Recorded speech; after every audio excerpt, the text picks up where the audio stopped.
Choices in Vichy, France by John F. Sweets. This book came as a result of my journey with watching the lectures of John Merriman in his course. He does France since 1871, as well as European civilization 1648 to 1945. So in watching him, this brilliant man, I just got such a respect for this guy. I mean, he went to the University of Michigan and he was always saying, "Go Blue." And that's, my family has that special connection with Ann Arbor, Michigan. And he was hilarious, and I could attempt to speak of these subjects as interestingly as he did, but the depth of his knowledge just shows through whenever he talks about something. He's like, "Oh, I love talking about this. I wish I had 3 hours." And when he talks about collaboration and resistance, I knew that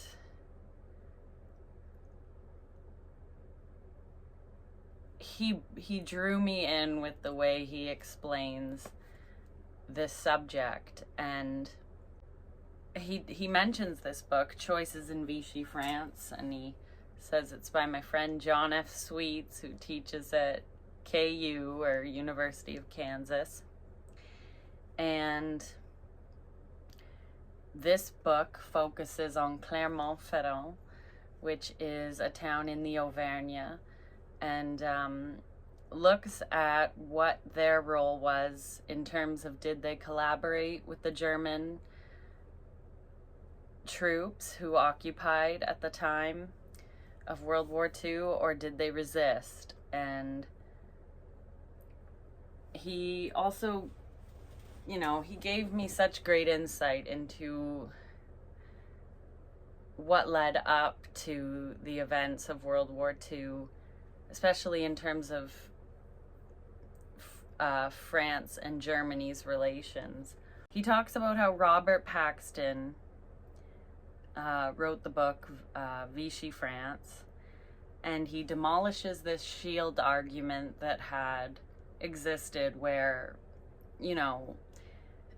individuals who were in the Vichy government at the time were able to say, "I was doing a good job, and if it weren't for some of the actions I did take, perhaps more Jewish people would have been sent off to the death camps." And what he talks about is also how Philippe Pétain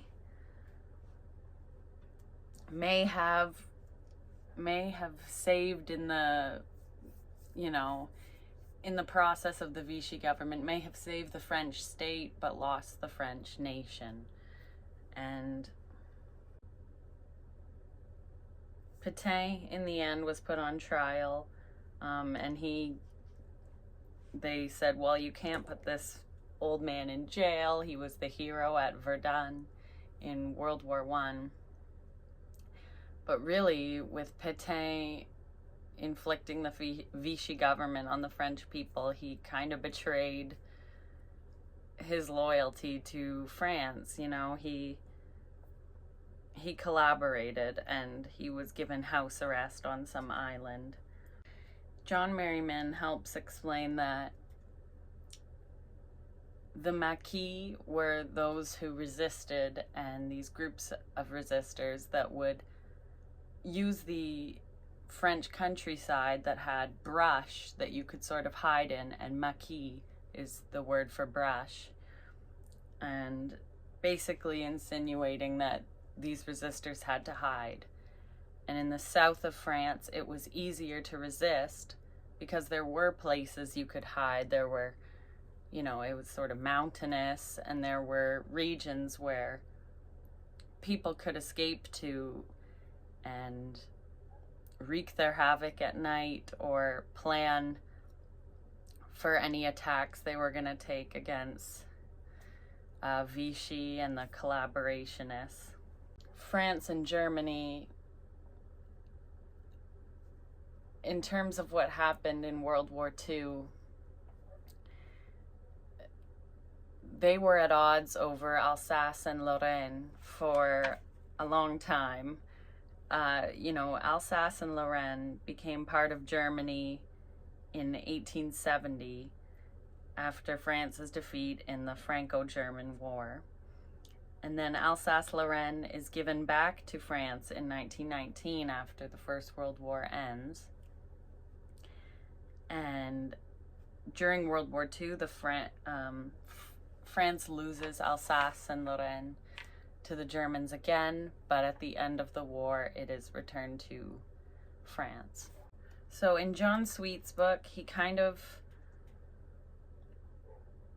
doesn't break down the original arguments of Robert Paxton that there was very little in terms of resistance that occurred, and Robert Paxton estimates about 2% of France resisted. But with John Sweet's book, he's looking in terms of a broader definition of what resistance entails.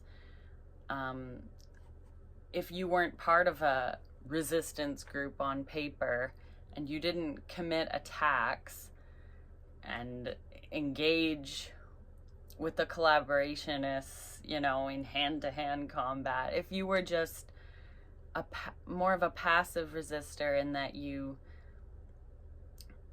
did not share certain information when questioned by the Vichy government or the German police. If someone wanted to know someone's whereabouts and you withheld some of your information or showed disrespect in your engagements with the Germans.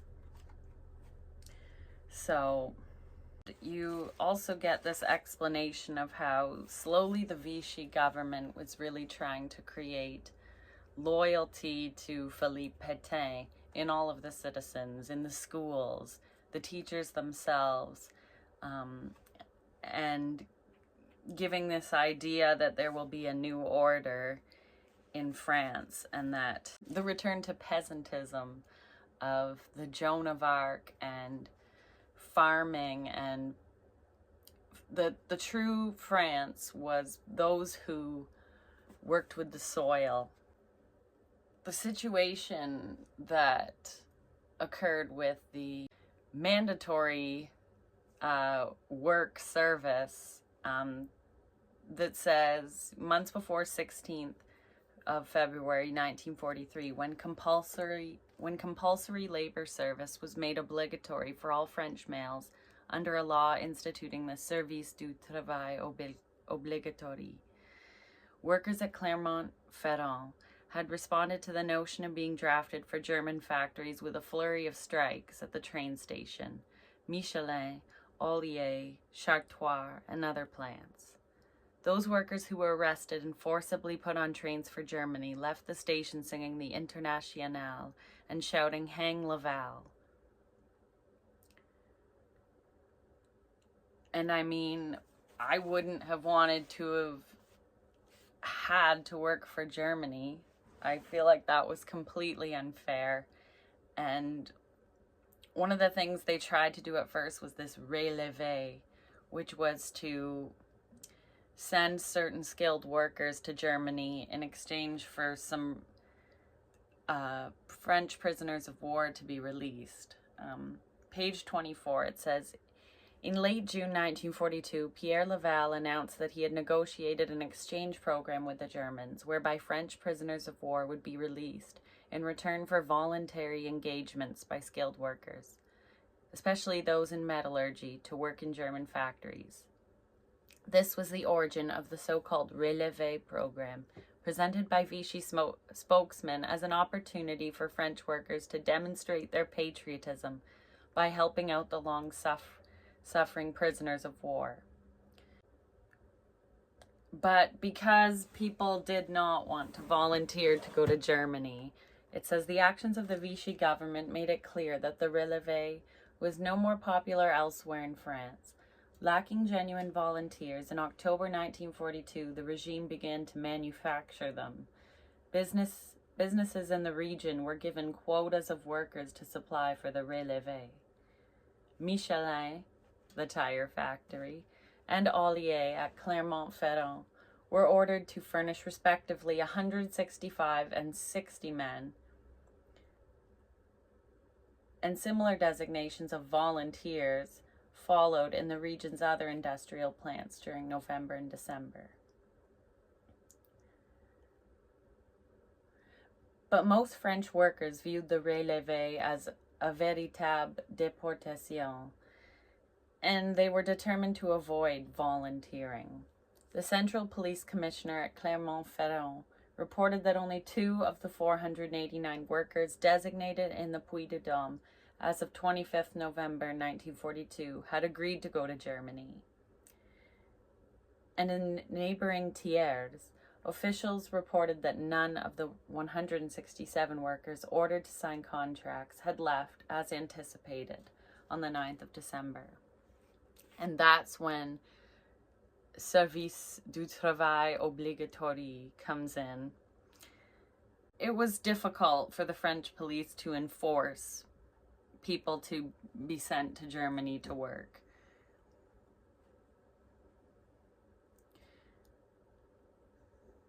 And it says, the more the government increased police powers for tracking down STO deserters, the stronger became the resistance to the labor draft. Of the 630,000 Frenchmen who were drafted for labor service in Germany, almost half of them left before the STO was officially in place, and the numbers of departure dwindled steadily after the spring of 1943. And they're given this notice that they are to be inspected by a medical professional to, give them the okay go to work in the factories. And really this just breeds a wave of people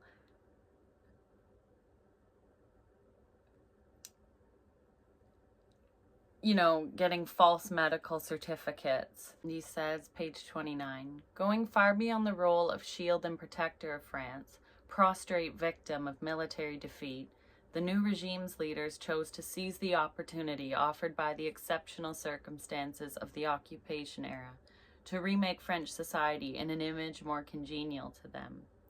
This critical choice, made very early in Vichy's history, aggravated an already disturbing situation and ultimately was to channel toward their own government much of the rage felt by the French people as they struggled to survive the distressing consequences of foreign occupation.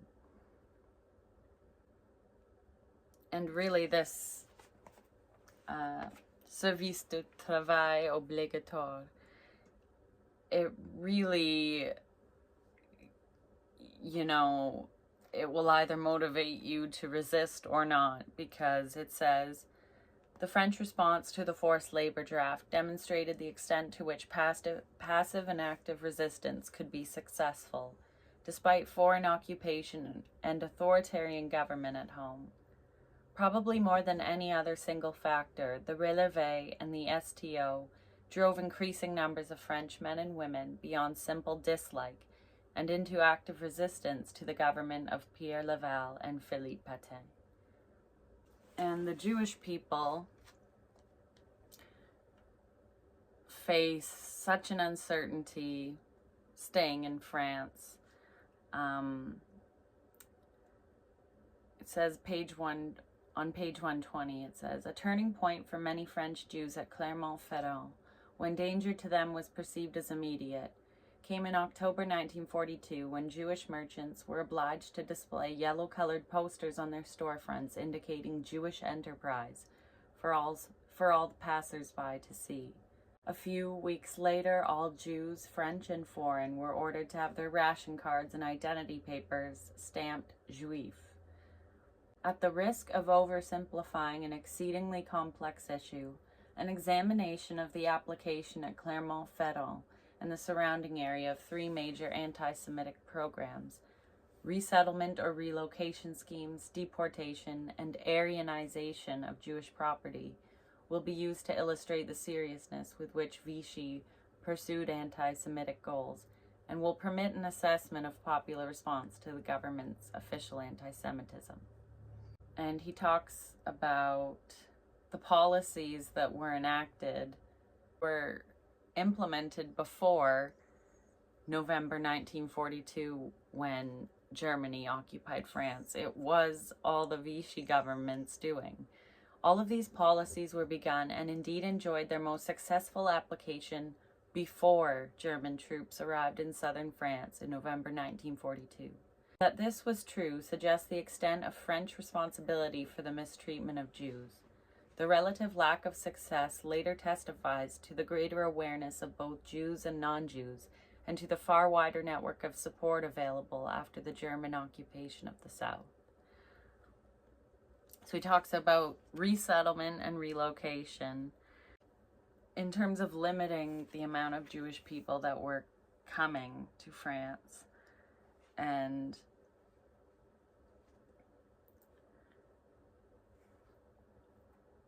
it says, by December, the police were sounding out various localities about accommodations since the regional prefect was considering ordering certain Jews there, because he hoped to air out some of the towns in the department that are really becoming too full of Jews.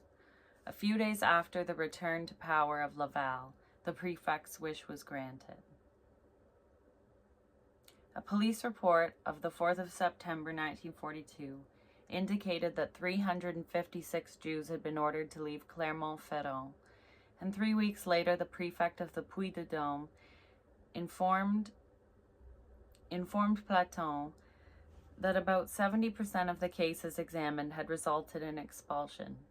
Exemptions had been given to refugees from Alsace-Lorraine, those assigned to foreign labor groups, veterans with outstanding records, those with French or Aryan wives native to the region, and those who had established residence in the region before the 1st of January 1938. The government also took this opportunity to expel from Clermont the École Rabbinique de France, the Consistoire Israélite, and other major Jewish organizations. And it said the aftermath of this affair was distressing for some of the Jewish families who found themselves shunted around from department to department when various prefectures refused them permission to settle. And deporting the Jewish people to concentration camps was one of the other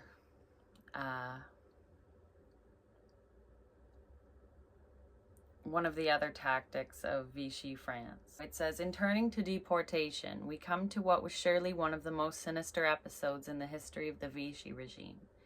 In all of France, 70,000 to 80,000 Jews were deported to Germany and to concentration camps to the east.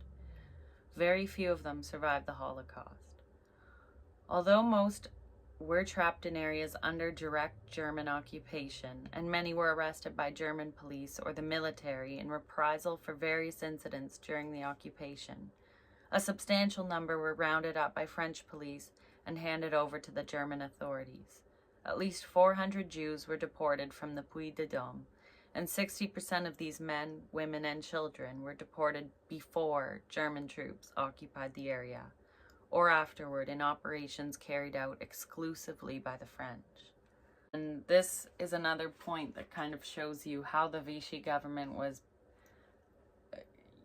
already collaborating before the need to collaborate, in that they were looking at the others, communists, Jewish people, those that they didn't want in the country. They were able to use this time as an opportunity to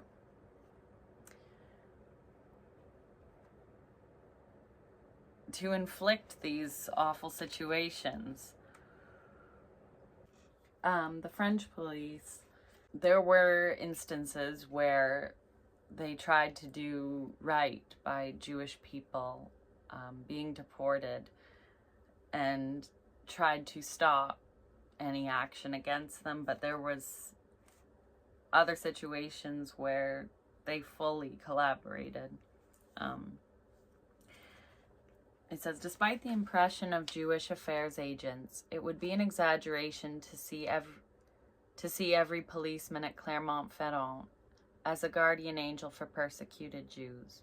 Several certainly were. For example, the commissaire de police for the first arrondissement at Clermont, Mr. Azier, died in deportation partially as a result of his actions in favor of Jews. Most policemen seem to have applied the law more or less thoroughly, often with some leniency to those willing to comply. To cite one instance, those who agreed that they were Jewish after all were allowed to have their identity papers stamped Juif after the deadline instead of being interned as the SEC demanded. Some gendarmes were commended for acting with courtesy to those Jews they were rounding up for deportation, but nonetheless they put them into the cattle cars. Of course, these same men also arrested non-Jewish resistors and escorted thousands of French citizens to labor service in Germany or along the Atlantic Wall. In these matters, they seem to have been acting with a conviction that they were behaving as responsible professionals fulfilling their duty. And denunciations, he talks about you were definitely collaborating if you were looking at citizens around you and reporting them to the police to say, I think this person is a resistor, I think this person is Jewish, they are listening to the BBC, which in Vichy, that was like a death sentence. You did not want to be caught listening to the British broadcast radio. They wanted you only listening to French news or anything like that. And then yes, on the other side of some resistance, page 132. The commissaire de police at Issoire reported that the mother of a Jewish boy who had avoided being arrested had even told them, with obvious satisfaction, that her son had well-placed friends at Vichy, and he was warned about this roundup, adding, it was very clear that all of the Jews we were to have rounded up had been warned well before we were of the measures taken against them. In February 1943, 36 Jews who were in labor camps were caught, but only 18 of 184 others were found in the Puy-de-Dôme. In September 1943, only 13 of 286 foreign and 8 of 170 French Jews sought were deported, although 50 had been discovered. In still another case, a German labor draft official was extremely upset because he was forced to explain to his SS superiors in Paris why, at his request, they had routed a special train to Clermont-Ferrand to pick up only 3 men when 250 had been promised. In short, thanks to the support of many individual civil servants or government employees and sympathetic aid of other people in the local population, as well as their own determination not to be trapped, most of the Jews scheduled for deportation from the Auvergne avoided that fate. You had those who were running underground newspapers to get the people on the side of resistance and not to just paint Philippe Pétain in these heroic, beautiful lights. They wanted to say, there's something to say here. The controlling of the media was something that the Vichy regime was very serious about. And it's Alexandre Varenne who is writing for a paper in which he is saying he won't be pressured into saying just good things about the government. Varenne is an outspoken critic. He writes to Pétain. It says, page 138. Acknowledging that some of the practices and structures might have been altered slightly to improve the edifice, Varenne was dismayed to see the whole system abolished, and as weeks and months passed, he was deeply distressed by the increasingly authoritarian drift of Marshal Pétain's regime. With the persistence of a gadfly, Varenne set about his self-appointed task, with the only goal of being in my modest place useful to my country, offering his advice to Pétain on matters concerning the government policy and its impact on France. From August 1940 until the spring of 1941, by which time he was convinced of the futility of this gesture, Varenne wrote to Pétain at least 17 personal letters in which he attempted to warn him about the harmfulness of government policies that he believed to be disastrous for France and contrary to Pétain's proclaimed intention of fostering national unity and social harmony. Page 139. Three of the topics that recurred most frequently in Varenne's correspondence with Pétain were the abuse of police powers, constitutional changes, and of most direct relevance to Varenne's livelihood, censorship of the press. Varenne referred to the imprisonment of Blum, Daladier, and the other leaders of the Third Republic charged with responsibility for France's defeat, and the incarceration by administrative decision of political opponents of lesser stature, as a return to the Bastille of Lettres de Cachet, aggravated by the sequestering of men against whom no formal charges have been made. And Léon Blum was the leader of the Popular Front, and he was Jewish himself, and he ends up in jail, but then he's released. But Léon Blum comes to power in May 1936, or the 3rd of June 1936, and Léon Blum was very much for workers' rights, and he helps negotiate the 40-hour work week and paid vacations, and negotiates with the unions. So Léon Blum was seen as an enemy. What interested me most was the way he breaks down what really is it to resist, and, you know, who collaborated and how, and what was one to do in the Vichy era when resisting potentially meant paying with your life. And page 168, it says, for many of the French, more than any other single factor, the implementation of the STO in late 1942 and early 1943 produced the first and most important instance in which their dislike for the Vichy government was translated into outright opposition. By spring 1943, police officials at Clermont-Ferrand obviously were apprehensive about the growing potential for violent resistance. And one of the police commissioners writes in regards to after the forced labor draft, we are living through anxious times. People fear slanderous denunciations and vengeance. There is a complete moral disarray for which people blame the government, which faces a marked hostility in all social classes. The virtual totality of opinion is oriented more and more towards resistance by every means of what it considers deportation. The social environment is marked by violence and threats. It would be imprudent not to recognize that a climate of civil war or insurrection is emerging from day to day. If one describes resistance as an active participation in a resistance organization, one can argue convincingly that the vast majority of the French remained throughout the occupation in this wait-and-see phase. But for now, suffice it to say that because of the relatively limited extent of violent resistance before 1944, some historians of the Vichy era had been led to underestimate the rapid appearance and high level of hostility to Pétain and the Vichy regime.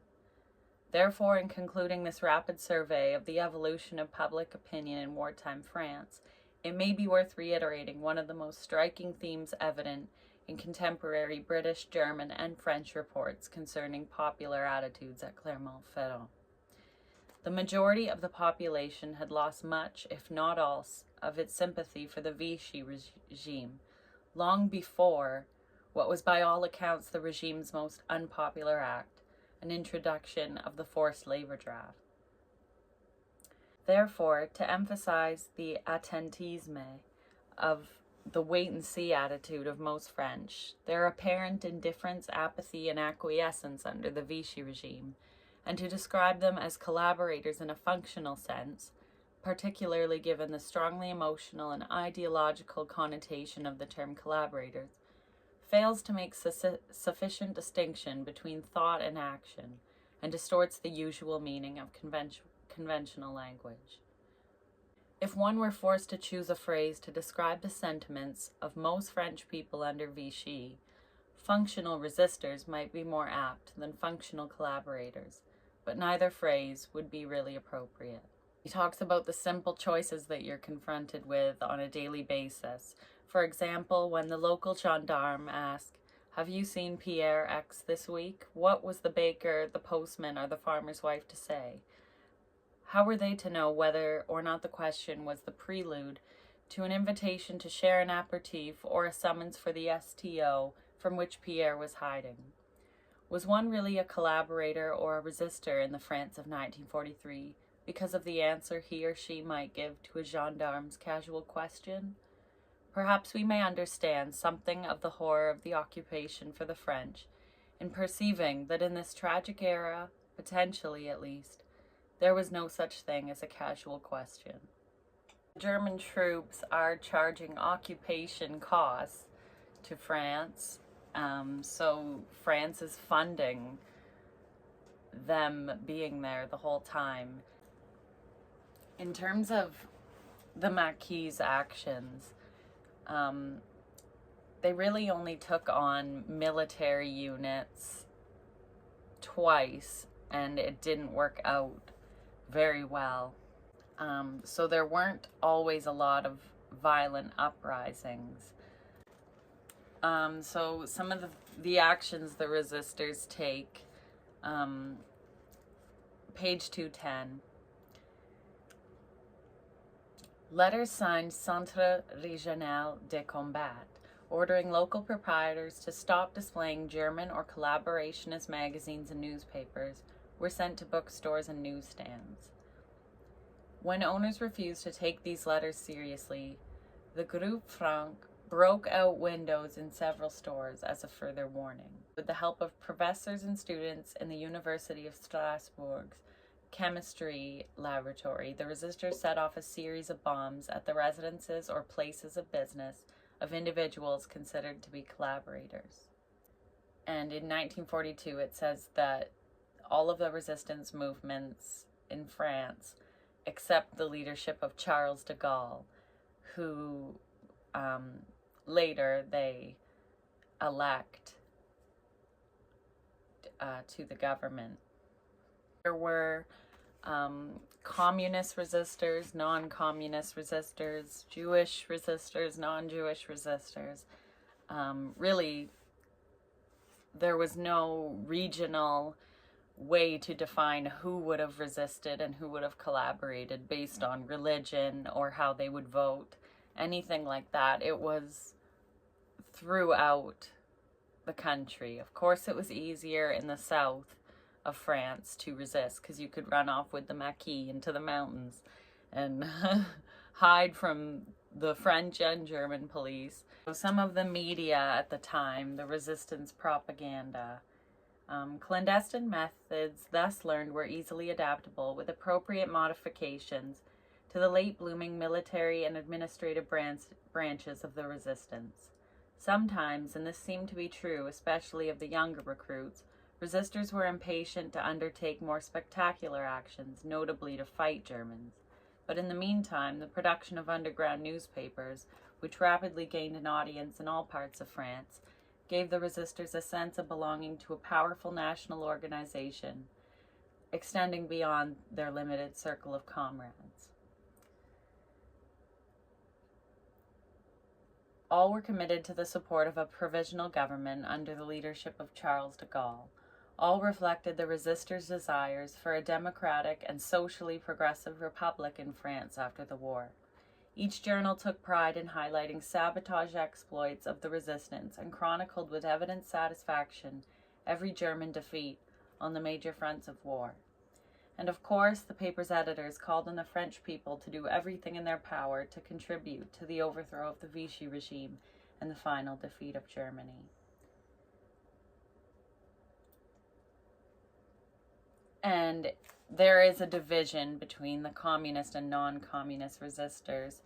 And basically it says, the core of these differences, page 204, the core of these differences was the unshakable conviction of many non-communist resistors that the French Communist Party was a puppet dancing to the pulls and tugs of a master puppeteer in Moscow, a foreign nationalist party, in the words of Léon Blum. According to this non-communist version, the French communists only became truly active in the anti-German resistance after the Nazi invasion of the Soviet Union in June 1941.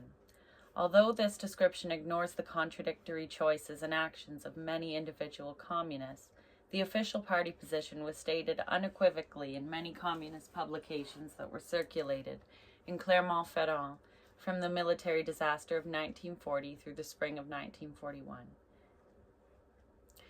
In November 1940, the Voix du Peuple, organe de la Région communiste de Puy-de-Dôme, stated, the position of the French communists is clear.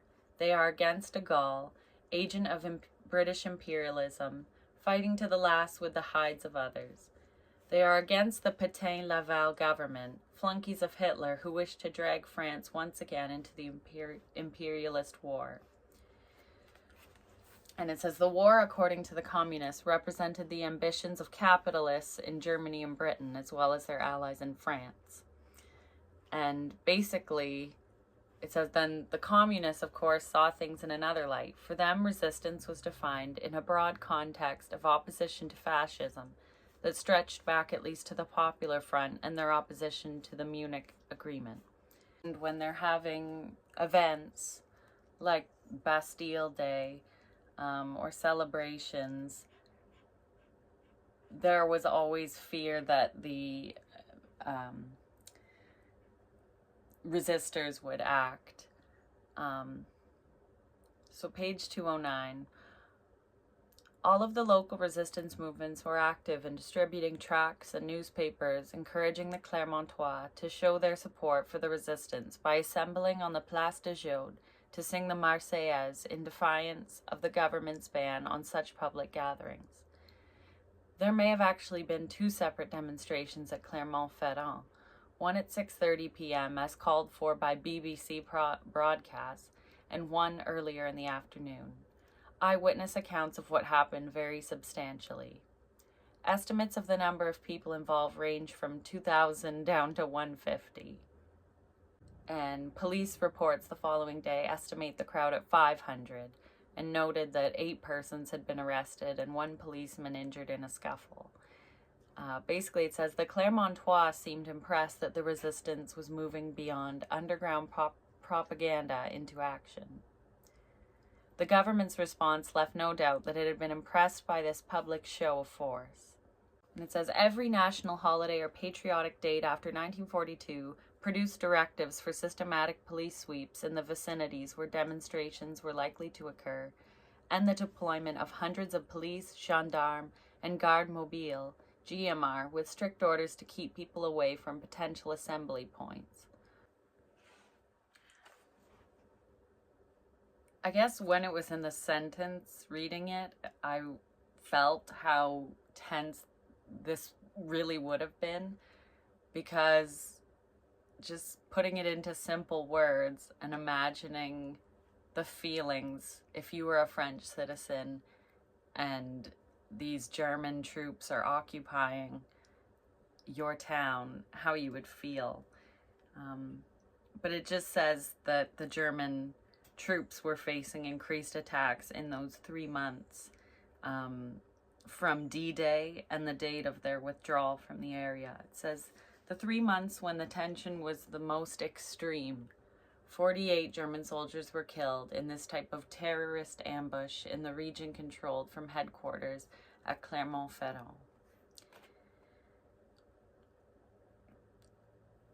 And the German commanders would try to give strict curfews and close down leisure pleasure places, as they call it, were closed at 7:30 p.m.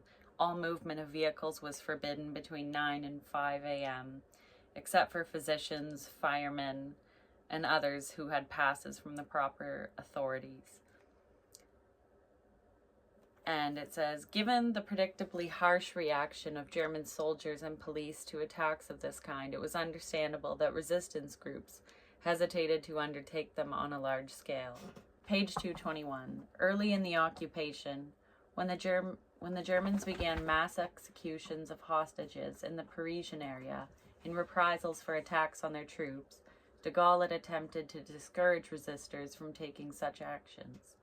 Consequently, most of the direct attacks on German soldiers or isolated troop units, especially in northern France, were attributable to the communist FTP, whose leadership rejected the Gaullist stance as insufficiently activist.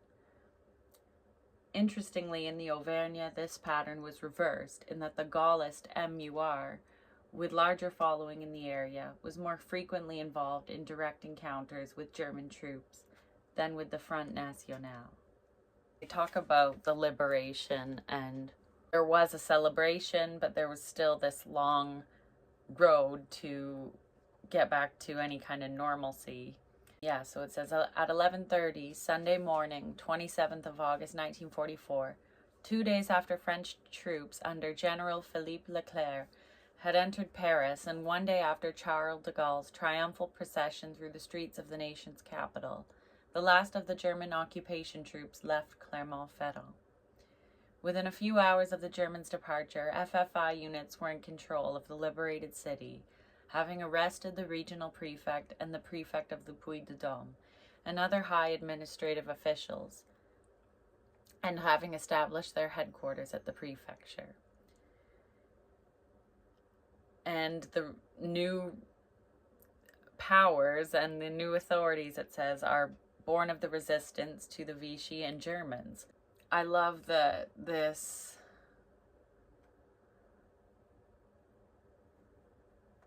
poster saying that France is liberated.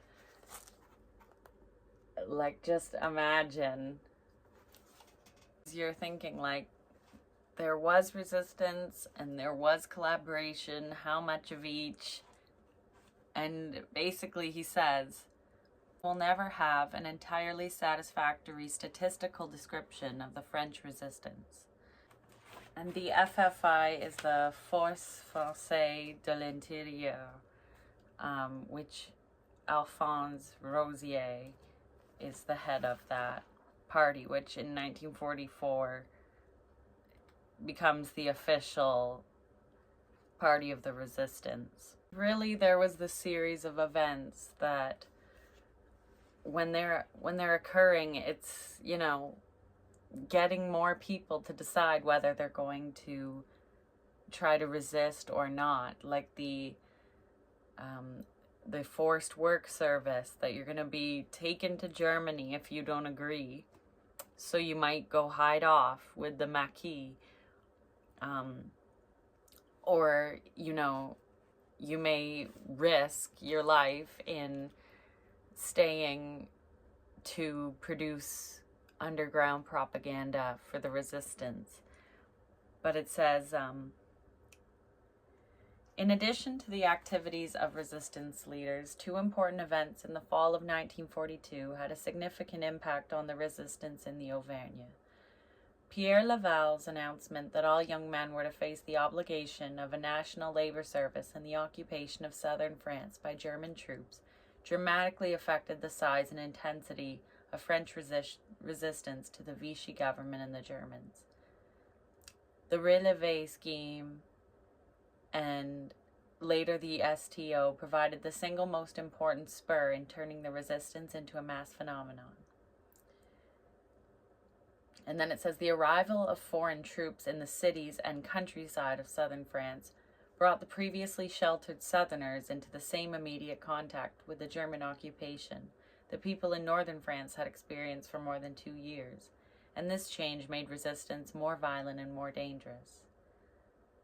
And also for this book, John Sweets is doing his research in Clermont-Ferrand, which is the city that is also focused on in the documentary Sorrow and the Pity. But he says, no doubt an occasional romantic adventurer was involved in the resistance, but most resistors, particularly in the early years, were serious individuals, convinced of the necessity to stand up for political liberty and personal freedom in the face of authoritarian government and foreign occupation. Police reports and the memory of former resistors concur that while people from all social categories could be found in the resistance at Clermont-Ferrand, most of the active resistors were at first students, teachers, and factory workers. These individuals were responsible for producing and circulating the underground propaganda that was the principal activity of the resistance in southern France in 1940 and 41. Of course, the makeup of resistance changed with the changing circumstances of the war and occupation. New conditions brought with them new methods and new recruits. Page 227, they give a story that even, yes, the Michelin company that made tires, that was taken over and the Germans had control of things, but, you know, it talks about several months before that, when Marcel Michelin had been arrested by the Germans, all 7,000 employees of the Michelin firm were preparing to go on strike until the management convinced them that such an action might bring further harm to Monsieur Michelin. Beyond such specific incidents of which there are other examples, how can one quantify the amount of passive resistance involved in high worker absence from the workplace? And that, you know, that they could have sabotaged things and that they had to work for the Germans, that they could have slowed down so that they were giving less output. And basically it says, interestingly, at Clermont-Ferrand's most important industrial center, the Michelin Works, management insisted that there be no sabotage in terms of inferior workmanship. The company was concerned that Michelin uphold its reputation for making only the best tires. On the other hand, the company produced far fewer tires than it was capable of manufacturing, and was able to hide fairly significant quantities of material from German overseers. Another interesting story about a woman that helped in the resistance. One could continue to enumerate an impressive array of individuals responsible for actions not attributable to the organized resistance. The 15-year-old girl who, on her own initiative, burned the records of hundreds of young men scheduled to be drafted for the STO. I hope that if a government tried to impose like propaganda, overly pro-government propaganda, and we were under some sort of control, that I would resist. But these people were so brave, and just the things they did, where they said, like, we are not going to just collaborate. And I looked up to see in World War I what was the situation with resistance and collaboration then, when France was occupied by Germany. And really, they said that it was never truly defined so much as in World War II, this collaboration and resistance. And there was a case of this Edith Cavell, who was a nurse, and that caused outrage when she was killed by German officers. And that really, though, the extremes that the resistors go to in World War II, and I mean the weight of collaborating with the Germans in 1940 to 45 was different in that the Germans then were sending people to death camps. And, you know, it's not just, okay, you'll go work at this factory. They may be sending Jewish people to their death. You know, how could you have collaborated with, you know, really the regime that's going to carry out those atrocities? So thank God there were people that resisted. How much did the Vichy regime, to what extent were they eager to collaborate or not? It says, at the very least, a change in tactics for the accomplishment of anti-Semitic programs was evident after the first deportations. Immediately following the August 1942 roundup of foreign Jews, Vichy officials, angered that more than half of their targets had escaped, ordered the prefects to intensify searches for the fugitives, employing all means at their disposal. As the limited quantity of documentation for the Vichy period of necessity undermines the confidence of the historian in an attempt to generalize about popular levels of anti-Semitism or opposition to it. Moreover, the motivations of those people who gave aid to the Jews might be mixed. For example, while merriman of La Bourboule castigated the Jews in a blatant anti-Semitic terms and sought to avoid the designation of his town as a relocation center, the officials of Saint-Nectaire, including representatives of organizations like the Légion, some of whose propaganda was openly anti-Semitic, wanted the prefect to choose their town in hopes that the coming of Jewish refugees might benefit the local economy that had suffered from the sharp wartime reduction in curies. Patriotism, Christian charity, peer pressure, and factors other than ideological opposition to anti-Semitism were sometimes involved in a decision to shelter a Jewish family. Then page 239. Within a year after the liberation, politics were back to normal, or almost, as Alexandre Varenne, the widely respected editor of La Montagne, now Clermont-Ferrand's leading newspaper, had written months earlier. The storm is passing by. France has not forgotten the enemy to pursue, the injuries to be salved, and the ruins to rebuild. But at the liberation, the country has avoided the horrid sacrilege of civil war, the head-chopping revolution. Perhaps Varenne's hopes were never entirely fulfilled. You know, just what's happening to this city as they're, you know, John Merriman talks about that a lot of people kind of went along with a Gaullist myth that everybody in France resisted at the time and no one was part of the collaboration. But John Merriman talks about François Mitterrand, who was the president or the prime minister in the 80s, had to, at the end of his life, he was ill, and he had to say something to the people of France that I have to admit that I was not always a part of the resistance. I later joined the resistance, but at one time I was part of the collaboration, and that there was a photo of him at some right-wing march, and that